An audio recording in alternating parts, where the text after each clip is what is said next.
once you're set up with Marketplace, a lot of things get so much easier. People want to pay their AWS bills. Like you kind of have to. And so that means we don't have to own collections, which I love. Welcome to Unlock Cloud Go-to-Market, the podcast where we deliver actionable insights from ISVs, partners, thought leaders, and cloud providers to help you launch, scale, and succeed in your cloud go-to-market journey.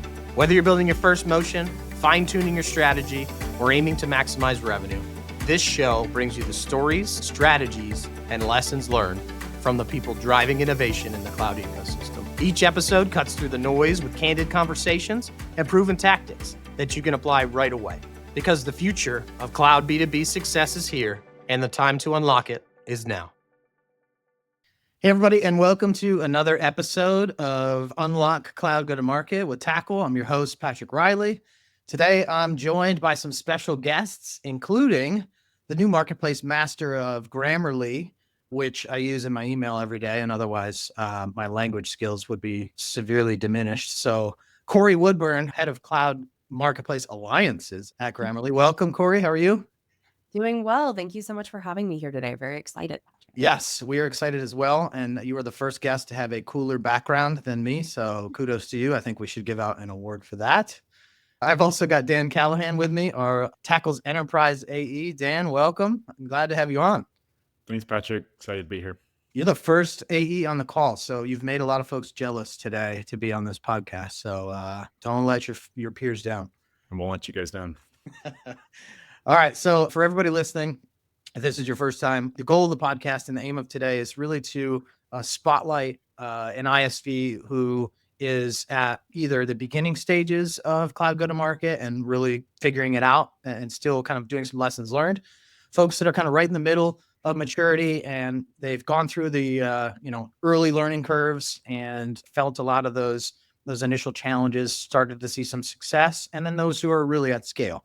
And so today we're going to talk to Grammarly. They are kind of on the front end of this, really going to provide some really cool context and feedback around how they got their go-to-market going. We'll talk about internal buy-in. Corey's going to kind of take us on that journey on literally being dropped into a project that nobody signed up for to starting to see some initial success and really looking forward to continuing that and going to scale. So that's what we're going to do today. We're going to talk to Corey and break it down. But that being said, Corey, let's start off with you. At the very beginning, you all had Marketplace as this maybe project. Maybe it was a priority. Maybe it wasn't a priority. Some folks wanted to do it. Other folks didn't want to do it. And then there's you. And all of a sudden somebody's like, Corey, go figure this out. Can you talk to us a little bit about what that looked like, how this fell into your lap, and why that got started?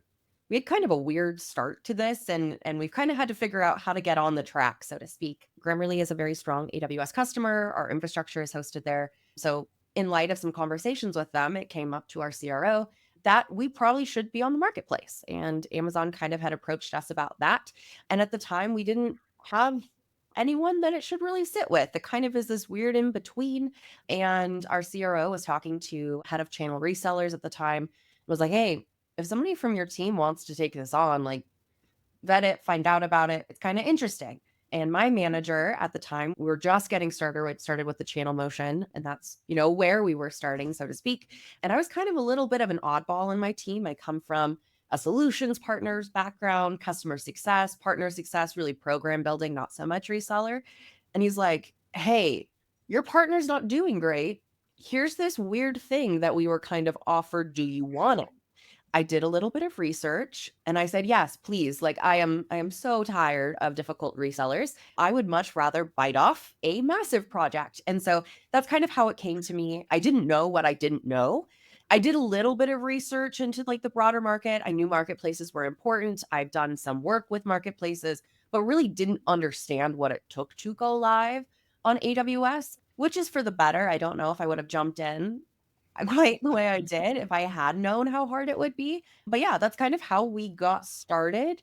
I definitely didn't have support from leadership, and there was nobody being like, yes, we have to get live by this date. We didn't have a customer pushing us. It was just kind of like this side thing that happened to line up with things that were going on with my partners. And like, if they hadn't struggled, I probably wouldn't be doing Marketplace. Well, I want to get into the internal buy-in in a minute, but I do want to ask Dan because I think that he's going to have an interesting perspective we've never had on the podcast. Dan, you're looking at Grammarly, they're a prospect account. What were you hearing maybe from AWS? Was there any indication that this was a priority? That could you validate that they really didn't have any buy-in? Like, what did this level of effort look like for you on the outside? I think anytime it's a category creator, AWS is super excited about the company. And I think all of us know Grammarly, even if we don't even know what they do, we know the name. I was like, man, that is a logo that one needs to be selling with AWS. Two, I personally want to make sure we land, right? And so in the sense of like, yes, we knew AWS was leaned in there, absolutely. And I was hearing that just from conversations I'd had with AWS. But I was unaware that Grammarly didn't have top-down buy-in around it until obviously connecting with Cory and team. So I totally sympathize, Corey, with where you're at. We've got AWS who really wants you to do something. You've got internal teams who have no idea what this is, maybe, or maybe they do, and it's not a priority because there's no clear value ROI. Like there's not a if this, then that. Then there's you who's already doing another job and then is told, hey, go figure this out. And this is what we're going to go work on. That was me 5 years ago at Dell. Totally sympathize with what you're seeing. Exact same scenario, but I kind of failed to get the bigger internal buy-in. You know, there's a number of challenges with that. Every org or every ISV that wants to come into marketplace really needs to have internal buy-in. I think everybody knows that that's listening to this. You had to go focus on this maybe part-time with all your other duties. How did you start to figure out, hey, I need to build a plan to go get this internal buy-in. I need to start to do some things. Like, what did that look like for you? Was there a plan, or was it kind of like I'm figuring this out as I go? And how did you handle getting the CRO and leadership involved in that? We'll talk about all the things that worked, but it's funny looking back on the first couple months because to your point, Patrick, I'd actually say we had some touch and go moments and like almost early failures early on and things where I'm like, oh yeah, I totally did it. And then you're like, oh no, like that integration, it's going to require 25 people, 50 hours of work. Like I didn't know what I didn't know. And so I think almost thinking we had things done and then realizing I don't know a lot of what's going on here really made me step back and realize like, okay, this is going to involve a lot of people, a lot of time, and people kind of think they understand what's going on, but they don't actually know that much about marketplaces. And so I need to figure out a really, really easy way to educate people on the marketplace, on how we fit in the marketplace, why we're doing this. And so something that happened that I'm in partnerships. And so like building a coalition and like getting people to want to do things for with you and showing them the value to them is like comes very naturally to me and is something that, you know, I was actively thinking about and prioritizing. But ultimately, one of the resources that like really took off and kind of is one of the things I want to talk about today was we actually built, and by we, I mean me with a little bit of feedback from my marketing counterpart, built this document that it was massive, but I listed everyone I was working with in every team, shared every link, explained what marketplace was, and then had a section of considerations and things that we've done. Because what we figured out is like people, once they heard it and understood how it fit with them, were like, oh, I'm happy to help, but you need to talk to tax first. You need to talk to finance first. You need to work with billing. There's all these legal questions and tax questions and finance questions that come up before you can even begin to think about selling on AWS.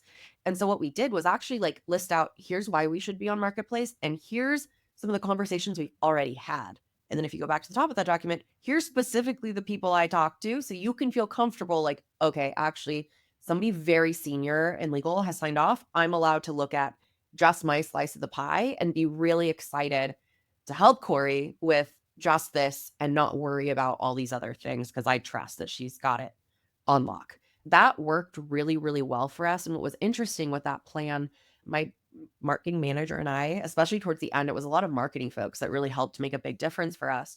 And we'd go to a stakeholder and we'd send this over in advance, give it kind of as a pre-read, and they'd read through it and be like, okay, actually, this is so cool. I'm so excited. We're doing this campaign. We're doing that campaign.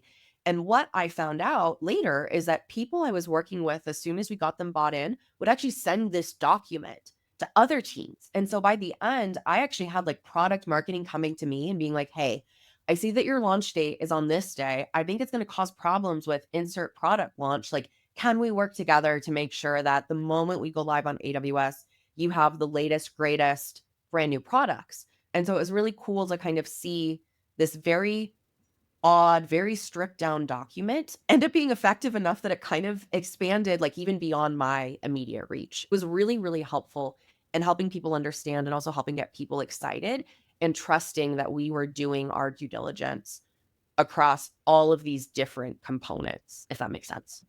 It's so cool that you had marketing as the champion, if you will. I use like Dan sales speak, like they were the champions for marketplace. They were helping you drive this across the other parts of the org.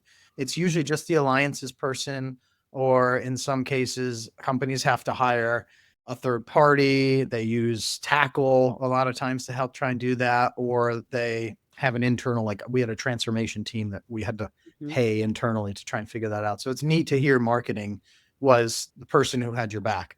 When you approach these other teams with, hey, we've already talked to legal or trade or whoever, how did you get them to see marketplace as a win? Like aside from the, hey, we're prepped and ready to go, how did you convince them that this endeavor was going to be worth its effort for their time? Like what was the ROI statement? I always try to adjust that ROI statement to whatever the stakeholder cares about. And honestly, for us, the engineering justification, I did have to get leadership buy-in for that. And that was a little bit of a different process in like writing out financial justification, to be honest. But with tax and legal and finance, it was a lot of education for them, both about like what is the upfront investment and making sure we were really clear on what we were asking for them, as well as the benefits. Because really, once you're set up with Marketplace, a lot of things get so much easier. People want to pay their AWS bills. Like you kind of have to. And so that means we don't have to own collections, which I love. We're not going to get pressure to do super custom MSAs and some of these things. Like, hey, I've already gone through this process to get us technically, security, and financially cleared with Amazon. That's going to help us like jump over some of these barriers that you're generally facing that become an absolute nightmare at the end of the quarter. And so we had like our big rocks of big benefits for marketplaces. And then whenever we'd go in and meet with someone, we'd have like benefits to their team more specifically.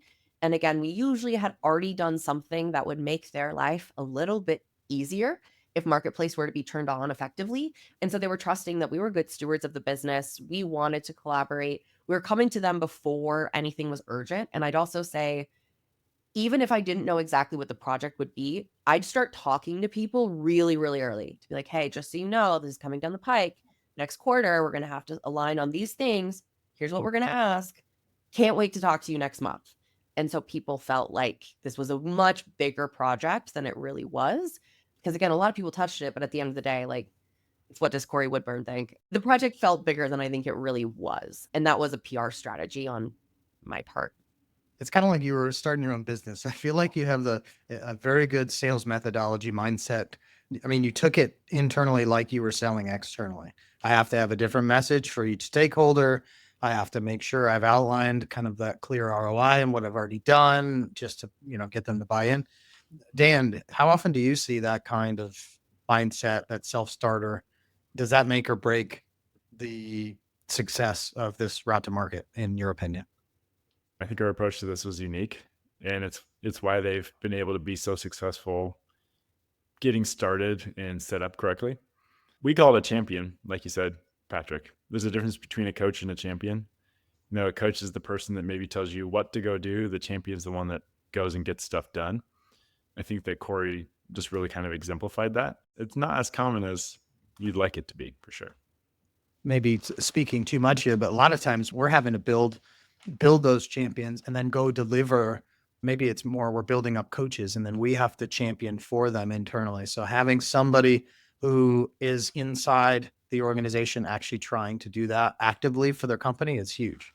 It's definitely necessary. At some point, everybody gets there, but it's a matter of, do I have the time to dedicate to this and do I actually get it? And it sounds like that you actually understood, Corey, what you were getting into from a value perspective, maybe not all the activities I have to go check off this list. It's cool perspective. Yeah, I'd also say too, to your earlier point, like I kind of halfway understood and we kind of halfway did it and it failed. And that's when it was like, okay, smarter, not harder. Like this document sounds like it was super hard to put together. It wasn't. And by having it, everything else got easier. And so I realized with Amazon, like it was a wound that was never going to heal and like the bleeding would never be staunched, or like we were going to sit down and just do it right. And I saw the opportunity for me, I saw the value for Grammarly. And so I was really excited to be like, okay, buckle up, we're doing it. And it really took me deciding that to make it happen. You can do that. You can just decide now it's a thing that I own and I'm responsible for marketplace strategy. For those listening, they've heard you that you created a doc. It's got FAQs. You had cross-functional contacts. You had your information on the marketplace. It was shareable in your org. You used it for advocacy. You used it for buy-in. People would come to you as the subject matter expert. We talked about already that like your internal sales piece. It was more of like, this is the guiding document for us to get started. What do you envision the future of that tracker, that piece being? I will spoil the secret. We have templatized this. So again, if you want to see this, you can see it. I've done what I can to anonymize some things. And again, some of it's out of date now. And it's funny, there's like an enshrined version of the document that was like when we launched what it looked like. There's kind of a new version of it. And we're updating and I'm getting closer to what we'd call a partner plan, which is how Grammarly, like consistently across our organization, showcases our partnerships and how those work. I have fit into that now. Again, like I'm not doing the same level of advocacy, but I do think that once we start probably doing a couple more technical integrations and I'm doing the roadshow, I will absolutely be going back to this template and using it again. It helped a lot. I think one of the blockers we typically see on the sales side is that there's not a lot of cross-functional buy-in. Usually there's a couple teams like you called out earlier, tax or finance, that just don't quite get it. And so I think just how proactive you were here really helped solve that. Corey, you wouldn't believe the amount of times Dan, him, and the other sellers are asking for, tacklers to come have a conversation with tax teams, finance teams, legal teams, because our internal coaches, the ISVs who we're selling to, just haven't got to that step yet. And that sounds like something you did almost first.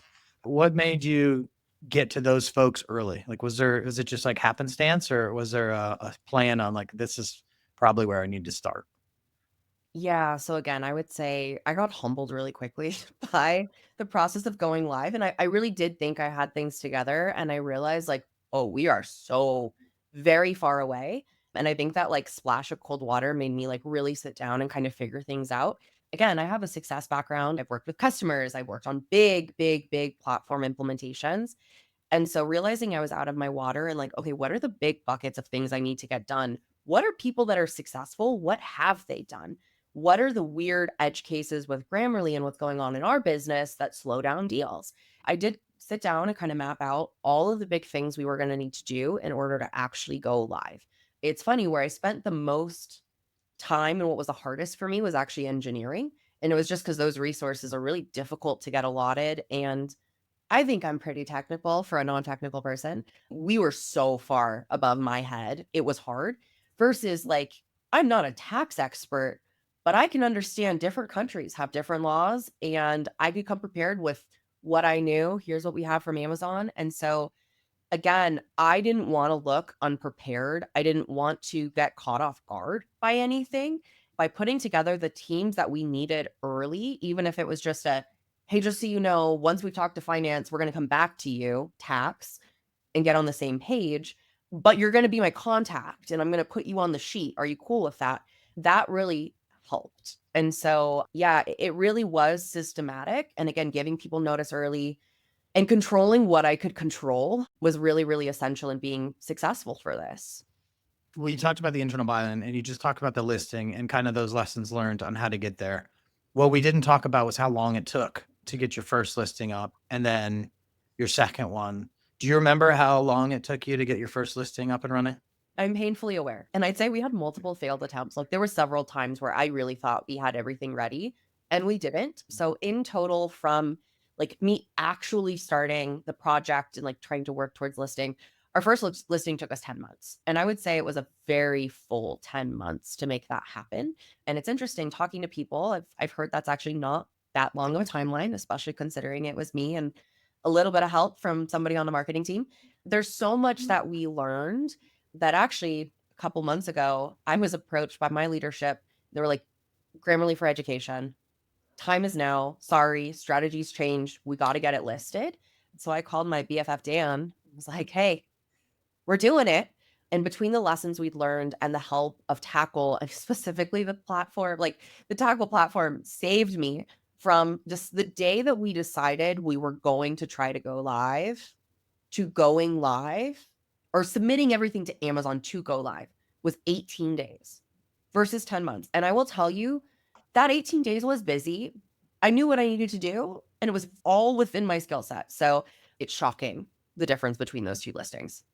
And a lot of that had to do with, one, the experience you had from that first go around, all the failed attempts, right? So like, I think a lot of people, when they start out, they want to skip over a lot of those pains, which absolutely you should. But if you have already tried it and now you don't want to make another attempt at it because of all those failures, I think that's a good story on, hey, actually use that experience, but also use this new education that you can go get help. You don't have to go do this on your own. And that help can speed that process up by 9.5 months. But you had great documentation. So like, it's not like we did it all on our own. You were the ones who put all that together and what that looks like. You had the systems kind of and the learning on that first go around. And obviously that's a huge time difference. Somebody listening, they're trying to figure out, hey, maybe I just did this once and now my CROs or my product team's like, hey, I got to put this other product up, scratching my head, or maybe I haven't done this at all yet. What's one or two things you think are the most important for them to take away from your lessons? First, I would say figure out what has changed since the last time you listed. So things change on Marketplace constantly.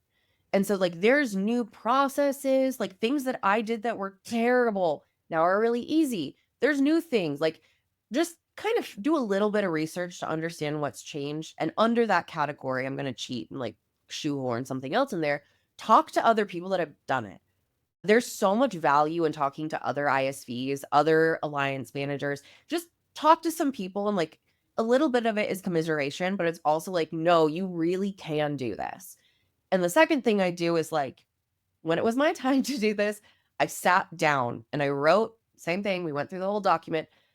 I wrote down, okay, what do I actually need to do? And I will tell you that actually was kind of a useless exercise because like if you have Tackle, the answer is like open up your app and like look at all the fields you have to fill in, which is great. And so regardless, whatever tool, platform, whatever you're doing, just make a list of all the things you think you need to do and see what's missing and like what over the course of a week and as you start socializing with people, you realize you're missing. And then just execute on that plan and do your best to not get distracted by all of the other random stuff that comes up or is really distracting during that process. And like, you just got to keep going. You just got to keep going. But trust that that second time is going to be so much easier, like night and day difference for us.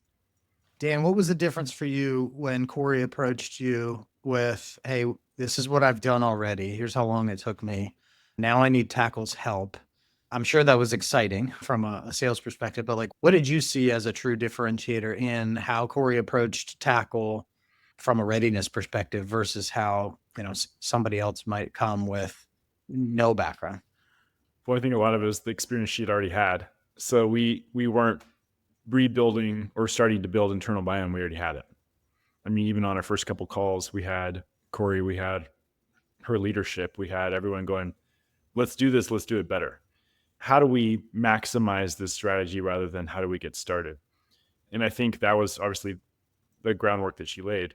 And I think originally Cory came to me about how do we automate this? Not just like, let's get another listing up. It was more about, okay, this is cool and everything. I'm in the weeds now. I'm in the trenches doing data entry and all these things I don't want to do. How can Tackle come and help us automate this? So that was kind of the genesis of the discussion. And then we were like, well, it's also pretty easy to throw up some listings too. So let's get some more products up. Nice. So value realization was top of mind. You're forward thinking on, we already need to start to scale this. But when you look at and you break out like successful ISVs in the marketplace, the internal buy-in and getting all the internal teams aligned, getting your tooling, quote to cash, everything ready for that transformative go-to-market route, that is step number one. Then comes, okay, now I've got people that have to sell this and I have to change how they think about this. And I need to make sure my sellers actually understand what we're doing. So when you start to think about step number two, which is, all right, how do we optimize our listing for buyers? How do we optimize our sales team to understand marketplace? What was the plan of attack you had for getting sales involved in this process? Thinking about not only the how to get opportunities through the marketplace, but also co-sell. What did that look like in the beginning when you started that? I think it's, you've never arrived with this. And I knew that from the start. And so it was, how do we start small? Like, what is the MVP version of this? And then how do we grow it to, we can help you with every single deal. And so from the very beginning, it's been really helpful to have Dan, because he's like, Corey, sales enablement, so important. And I was like, dude, I couldn't agree more. Let me show you what we're doing and please add to it. And so what I would say is, even before we were live on Amazon, like at least 6 weeks out, we have a meeting called Launchpad at Grammarly with our full sales teams every week. And like, I would show up and start talking. And so as soon as we could technically co-sell with AWS, I was beginning to do like bite-sized education snippets. I'll also say we did a co-selling with AWS session right before we launched, and we brought Amazon in to co-sell with us and like kind of teach my sales team a little bit. That was a 20-minute session, and like it was super helpful. We recorded it, those resources, like I still get very frequent replay on it. It was like 2% of my team paid attention, and like retention was very low. So like one training's not going to solve the problem. And I'd say we've kind of just done bite-sized pieces since then. So we actually launched with like our main primary tackle integration this week, live in our Salesforce. Like, it's the best week of my life. I'm so excited. But even with that, like I started working with our enablement team in February to say, hey, this is coming. Like, this is an Mhm. implementation we're doing. This should change our sales cycles and our sales processes. So I need to be working with the people that control our sales cycles and our sales processes and fit into what they're doing. And so that influenced, okay, how do we set up the Salesforce pages? When do we slide this information in? And so I just presented this week. And I think, again, really keeping front of mind, who are you talking to and what do they care about, is really helpful. My sellers are not experts on Amazon, and they're not even experts on cloud marketplaces. And so the first thing I do with those sessions, before it's like, here's how to submit an ACE opportunity with Tackle, like that's what I need to teach them. But the real thing is like, cloud marketplaces are coming and they're here to stay and they're not going away. And so our first two slides were like, hey, here's what cloud commitments look like over the last 5 years. We're crossing that 500 billion line this year. If you haven't sold a marketplace deal, it is coming. It is coming. This is what your customers are doing. And so giving them the business context of like, oh, okay, what's going on? Where does this fit? How does this help my deals? And then we can get to the tactical. Hey, go submit your 5 opportunities with Tackle and like co-sell with Cory, and then use all the junk that we've shared over the last 6 months. Like, we have to show them, why do you care? How do I make your life easier? And starting from that place has really helped the adoption of the resources that I've actually built, if that makes sense. I got to add something there. Prior to Tackle, I heard the word SaaS, but I didn't really know what it meant. That's the case for a lot of sellers, is they know their product that they're selling, but they don't really know that their product is built somewhere or hosted in a specific cloud. May not even know what that means. And so I think, Cory, just how you approached your seller enablement, just to give them the understanding of the ecosystem, builds the right foundation. Yeah, before we can get to how do we sell with AWS, I think just doing education on what are cloud marketplaces. Because again, I didn't know. And even once I started learning, I didn't even fully understand. And it's interesting. I think so many people also are like, cloud commitments, it's these PPAs, EDPs, free money. And like, yeah, that is true. But that's not really why we're going to see this big shift. And so it's this education piece. Again, our sales teams are like, free money, free money. They love that. That's not going to be most of your deals. We're going to have a couple of those. And so explaining like that spectrum of, hey, this is really helpful for your absolutely biggest monster clients that are spending hundreds of millions. But on the other end, like we've automated procurement, security, billing. This is really helpful for SMBs. And so we've actually found a lot of success in transacting and helping and working with small to mid-market businesses on the marketplace. Like that's where I've seen a change in how I'm doing business or like where I'm focusing on deals. And of course, we're looking at PPAs. Of course, we're collaborating on these monster deals.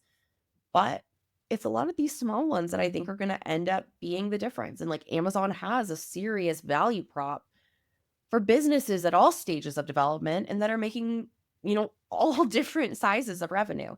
So yeah, like there's the education piece. It's not the seller's fault they don't know, but how do I invite them and get them excited about learning more has been a big part of my job, I feel like. You can't tell a seller something once. How is that true? Sales has so much stuff on their plate, right? Because every quarter operations makes changes to something that they're doing, how they're supposed to file contracts, what documents they need to use, what tools they need to use for that. Within Salesforce, what buttons do I have to change? And then you've got the whole sales side of things where they're talking through, now we're changing our sales methodologies, or we should be asking this question. And you've got product coming to them with, these are our new product feature updates. And like, there's so much coming in. It's, you made a good point earlier. This has to be repeated and recycled. And as Dan mentioned, it's important to also make sure you not only talk about the operational activities that they need to do, but yes, what is this space that we're in? And it's funny, even a lot of other companies that just do co-sell or just do marketplace listings, there's an education gap in, like, if I only do co-sell, like what is marketplace and listings? Or if I only do listings, like what is co-sell? So this whole space, this cloud go-to-market ecosystem space is still so new. There's really not a ton of subject matter experts out there to help go through that. So it's a good thing to bring up. Dan, I had a follow-up for you. You've been spending a lot of time, obviously, with Cory and Grammarly this over the last year. From your perspective, outside of just the sales enablement, what stands out most to you on how they've approached go-to-market differently and been successful with it? Is there any other keys to success that you want to share that you've seen that might be different from other ISVs? I think kind of how we started off, just getting internal buy-in the way that Cory did, for sure. But I think how she's really approached the enablement of sellers is going to be absolutely key to their success. I want to flesh that out because I know, Patrick, you said outside of that. But I think there's components of that have made it different. And it's because Cory's focus has been make it easy for them. Don't ask them to do too much and remind them about it often. As a seller, great. I heard a great, cool presentation about a new thing. Well, I get that every week and I have tons of calls on my calendar all the time, right? So being reminded about it is super important. And then don't make me do too much. Don't add a ton of med pick fields to my Salesforce and make me fill out. You know what I mean? Like these are things that we just don't want to have to do. And so I think Cory's just done a great job of simplifying it and making the actual process of doing marketplace easy for her sellers. So Cory, you all are still kind of in your beginning stages. There's a ton more we could talk about operationally, but I want to talk about kind of what's next on your cloud go-to-market journey, maybe public sector, some competencies, etc. But before I do that, selfish kind of shameless plug, also useful for me to understand, how did you build that internal business case for Tackle? What was your message to leadership on, hey, this Dan Callahan fellow is someone we should trust. He's got something we need. Like, what was that business case and how did you approach it? It was interesting. What I'd say is like once I kind of got educated on how uneducated I was, I sat down with teams and was like, okay, what do I need? Like, what do I need in 18 months to be running a successful practice? And like a CRM integration is a non-negotiable. And so as soon as I really understood that, I went to my leadership and was like, hey, if we don't have this, here's what is not going to happen. Like all these exciting things that we want, we can't do any of that without these things. And I gave them some examples and kind of some feedback that I'd gotten from other ISVs. I also talked to Amazon. So, okay, if this is required, how would you advise I go about this? What have you seen work?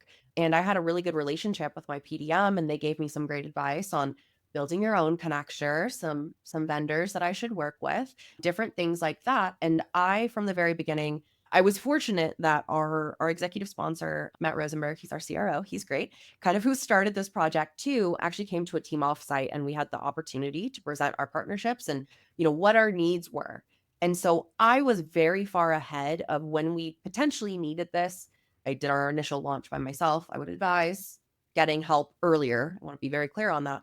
But I was kind of where I was at, and I knew that I would be making this ask at a very specific time.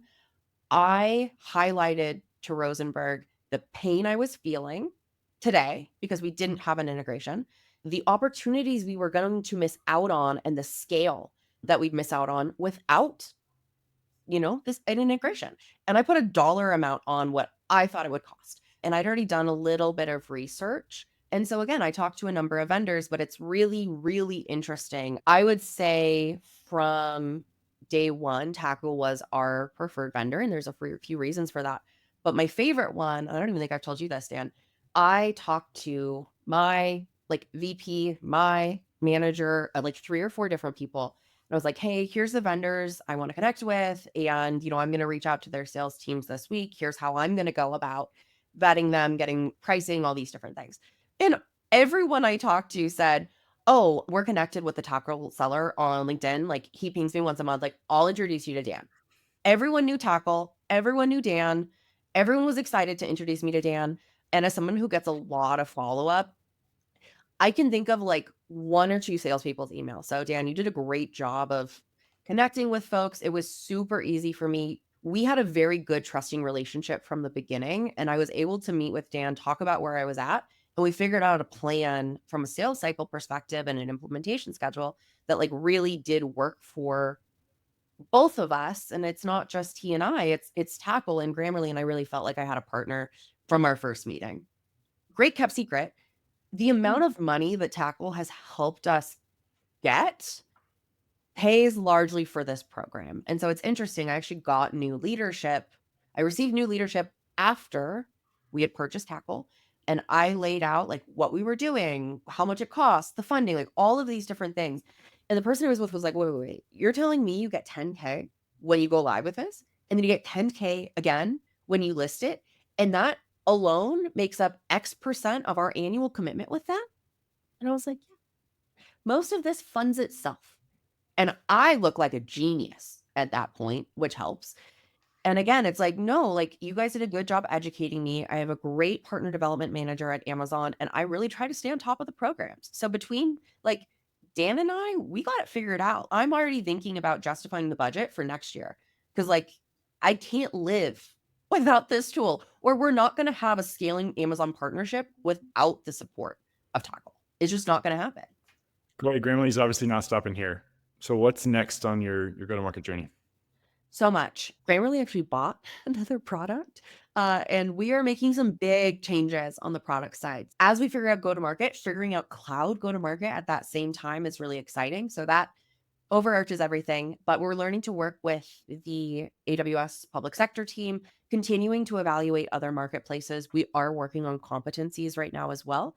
And yeah, really just excited to figure out how to work with our sales team to help, marketplaces help all of their sales and then also generate new business. So kind of what you would expect.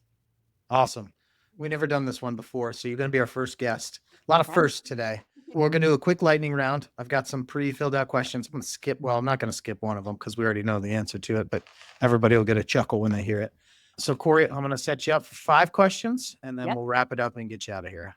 Okay. So what has been your favorite use case somebody's told you about for Grammarly? People love Grammarly, which always makes it fun to talk about. My favorite, though, is when somebody who's dyslexic tells me how much Grammarly means to them, because as someone who is a really good writer and struggles with dyslexia, Grammarly saved my life. It makes things so much better. So that one's always my favorite, and I'm always excited to get to talk to folks about Great. what a life-changing tool it is. Cool. That's a great use case. Okay. If you could automate one part of this cloud go-to-market process forever, what would it be? I hate submitting opportunities in ACE. Like I have spent hours every week. So that is my number one, which is why we bought Tackle. So, Who's your favorite tackle teammate to bug when you need help? oh man, Dan's the man. Tom sometimes gets pings from me, but when I have a question that I don't want to ask or I feel dumb, always Dan. Fill in the blank. Cloud go-to-market is Here to stay. okay. And then last question. One thing you wish you knew when you started this journey. That's a hard, short, lightning question. No one knows what they're doing. I just took a cloud marketplace class and I was shocked how much better we were doing than other people. Like, not to sound rude, but everyone's figuring it out live. Everyone's testing templates, everyone's testing different strategies. So, even if you're at the very beginning, you're not that far behind other people, and it's a really exciting opportunity. So, no one has it all figured out at this point. Cory, you've been incredible. Thanks for doing that with us. Dan, awesome to have you first AE on the call, on the podcast. If you want to know more about Grammarly, go to grammarly.com. You can also look up Corey Woodburn, LinkedIn, Head of Cloud Marketplace Alliances at Grammarly. Follow her and her journey on there.